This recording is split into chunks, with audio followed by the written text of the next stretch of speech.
I know what you're thinking. You're 2 weeks behind. We've already heard about this. But I've been wanting to make a video about Stellar Blade for those 2 weeks. I've just either been lazy or busy, or both. So I'm going to talk about it. Sex Cells, Stellar Blade. It was a push, for sure.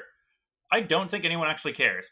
I'm convinced that no one actually cares. There's probably like 3 people on the internet are like, that's not good. You can't do that.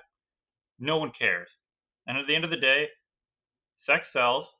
And if the product is good after that fact, then it's good. If it's not, then it's going to go to the dumpster and everyone's go, well, look, it failed anyways. That's not the case with this game. I personally haven't been able to play it. I don't own a PlayStation, sadly. I got my PC and I got my Xbox. But from what I've heard and what I've seen review-wise is that the game has a crappy plot, but great gameplay, and people are enjoying playing it. And at the end of the day, like the sex sales concept will get people there, a couple more people. Like some people are probably going to play that either way, and people are going to play it just because that pulled them in. As long as the product's good, then I think it's fair trade. Like if it was, oh, it's a sex sales push, and then everyone buys it and it's garbage, then people would be pissed. And obviously the news would be completely different. But the fact is that people bought it, they enjoyed it, high reviews, it's looking good.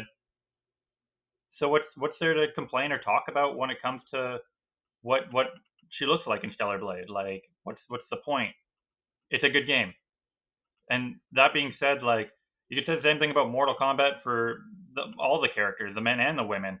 If we're all worried about, oh, it can't be so sexual, and it's just like, come on, get over it. It's time to move on from that entire theory. And I'm happy to hear that the game's actually good. I do want to play it. Once I get a PlayStation, I will play it. But I don't understand where the commentary about, you know, the jiggle dynamics and coding is. But I think generally speaking, people are enjoying it. Let's move on. If that was even a thing. And for the people that did complain about it, I think you just made it even bigger. Like there was way more videos, way more talk about it the moment that people started complaining about the concept before people just thinking the concept was funny or cool. So if you're someone who didn't like the idea of the sex sales pitch and like her body and the jiggle dynamics, which is hilarious, and you complained about it online, you probably were one of the people that hyped up the game more than anyone else did. Because like there's tons of games that have, scantily clad dressed women, men, just generally you can tell it's sexual in a certain stance. The moment that people start to complain about something, there's another side that's going to push back on it, and that's going to make that even more powerful. So I always find that pretty funny. And a little bit of me thinks that the developer might have been the genius behind it, where they're like, we know what we're doing here.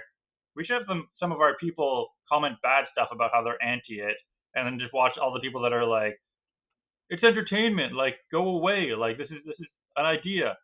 Just like challenge them on the internet and be able to sell more and more copies and get like the hype and the videos and the news clips on it to a whole nother level. That's just my 2 cents on the whole thing. I know I'm like 2 weeks behind, but if this is something you're still talking about or thinking about, like that's what I'm thinking. So thanks for watching. I hope you liked my rant. Like and subscribe if you did. Drop a comment. Maybe you agree. Maybe you think it's good marketing and that's literally what they did the whole thing for, and that they were probably part of it the whole time. Anyways, have a good one.